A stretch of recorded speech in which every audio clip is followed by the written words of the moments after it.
Hey there, my name's Daniel White. Let's take a look at variable fonts and color fonts in Adobe Photoshop. Variable fonts are an open-type font format that supports custom font attributes, and you can adjust properties for the font such as the font width, weight, and slant.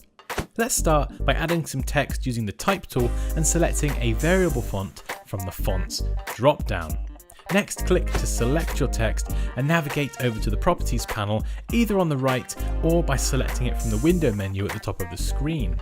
From the Properties panel, you can now adjust the width, weight, and slant of your text. You can also use color fonts in Photoshop by selecting a color font from the drop-down menu and adjusting the available properties from the Properties panel. And there are plenty of fonts available for maximum creativity.